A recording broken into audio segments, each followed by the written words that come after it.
Google search संपणार का? AI search जग बदलत आहे. कल्पना करा, तुम्ही Googleवर काहीतरी सर्च करता आणि तुम्हाला 10 वेबसाईट्स उघडाव्या लागत नाहीत.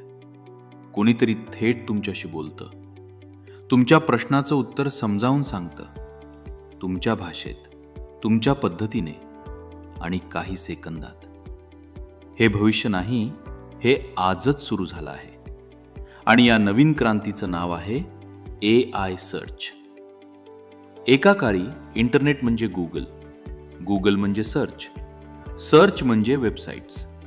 पण आता AI सर्च संपूर्ण खेळ बदलत आहे. आणि आजचा सर्वात मोठा प्रश्न आहे, गुगल सर्च संपणार का? नमस्कार मित्रांनो, द नॉलेज DNA चॅनलमध्ये तुमचं स्वागत आहे.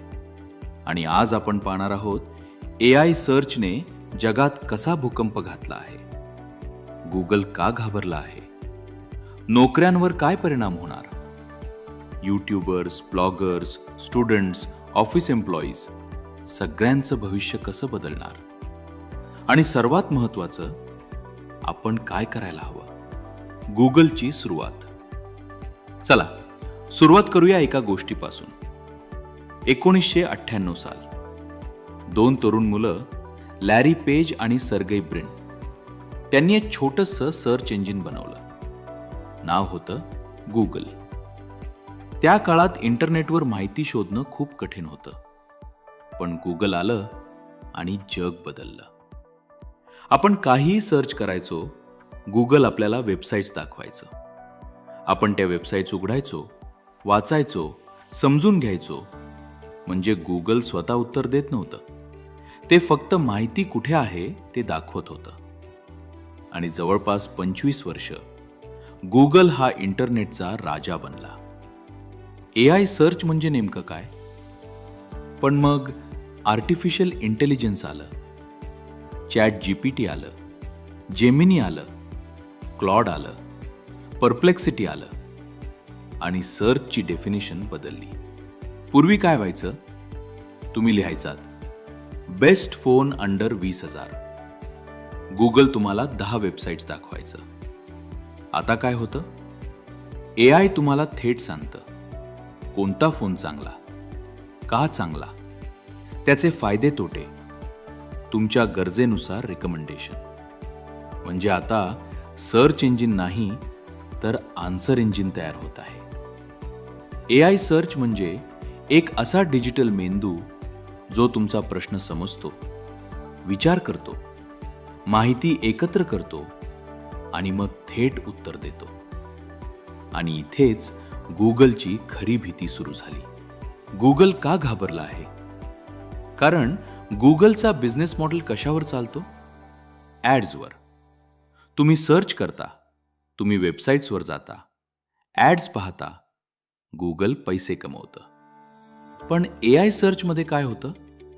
युजरला थेट उत्तर मिळतं. वेबसाईट उघडण्याची गरजच नाही. म्हणजे ट्रॅफिक कमी, ॲड्स कमी आणि गुगलचा रेव्हेन्यू धोक्यात. म्हणूनच गुगलने जेमिनाय लॉन्च केलं.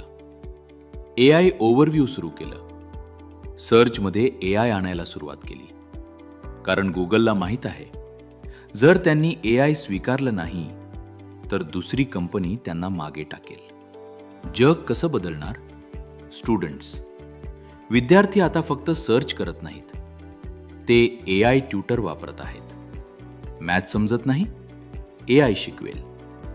एसे लिहायचा? AI मदत करेल. इंटरव्ह्यू तयारी? AI मॉक इंटरव्ह्यू घेईल. ऑफिस एम्प्लॉईज, ऑफिसमध्ये आता AI ईमेल्स लिहित आहे, रिपोर्ट्स बनवत आहे, प्रेझेंटेशन्स तयार करत आहे. एका व्यक्तीचं काम AI काही मिनिटात करत आहे. ब्लॉगर्स आणि वेबसाईट ओनर्स, ही सर्वात मोठी धोक्याची घंटा आहे. कारण जर लोक वेबसाईट्सवर गेलेच नाहीत तर ब्लॉगिंग इंडस्ट्रीवर मोठा परिणाम होणार. यूट्यूबर्स, पण व्हिडिओ कॉन्टेंट अजूनही मजबूत आहे. कारण माणसांना emotion, face, voice, story telling हे अजूनही आवडतं. म्हणूनच फेसलेस AI कॉन्टेंटपेक्षा ह्युमन प्लस AI कॉम्बिनेशन जिंकणार आहे. AI सर्चचे फायदे. चला थोडं पॉझिटिव्ह पण पाहूया. माहिती पटकन मिळते. 10 वेबसाईट उघडण्याची गरज नाही. Personalised answers. AI तुमच्या लेवलनुसार उत्तर देतं. Multiple languages. मराठीतही उत्तर मिळू शकतं. Time saving. काम खूप जलद होतं. स्मॉल बिझनेसेसला मदत. AI वापरून छोटा बिझनेस पण मोठा दिसू शकतो. AI सर्चचे धोके. पण प्रत्येक तंत्रज्ञानासोबत धोकेही येतात.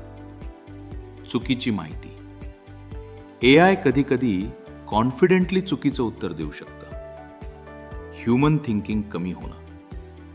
लोक स्वतः विचार करणं कमी करू शकतात. जॉब्स बदलणार. काही कामं कमी होतील, काही नवीन कामं तयार होतील. Fake content explosion. AI मुळे फेक न्यूज आणि फेक व्हिडिओज वाढू शकतात. Privacy issues. AI तुमच्याबद्दल खूप काही शिकत आहे. मग आपण काय करायचं? मित्रांनो, इतिहासात प्रत्येक वेळी नवीन तंत्रज्ञान आलं, लोक घाबरले. टाइपरायटर आला, लोक घाबरले. कम्प्युटर आला, लोक घाबरले. मोबाईल आला, लोक घाबरले. पण शेवटी जिंकले कोण? जे शिकले. AI तुमची जागा घेणार नाही. पण AI वापरणारा माणूस AI न वापरणाऱ्या माणसाची जागा घेऊ शकतो. म्हणून घाबरू नका. शिकायला सुरुवात करा. दररोज फक्त 30 मिनिटं AI शिकण्यासाठी द्या. ChatGPT वापरा. AI टूल्स एक्सप्लोर करा. व्हॉइस AI वापरा. इमेज AI वापरा. भविष्य त्यांचं आहे जे अडॅप्ट होतात. कदाचित Google सर्च पूर्णपणे संपणार नाही. पण सर्च करण्याची पद्धत कायमची बदलणार आहे. आणि आज आपण इतिहासाच्या त्या वळणावर उभे आहोत, जिथे इंटरनेट पुन्हा एकदा बदलत आहे. प्रश्न फक्त एवढाच आहे, तुम्ही या बदलाचा भाग. प्रश्न फक्त एवढाच आहे, तुम्ही या बदलाचा भाग बनणार की फक्त बघत बसणार? जर हा व्हिडिओ आवडला असेल तर लाईक करा, शेअर करा आणि चॅनल सबस्क्राईब करा. Thank you very much.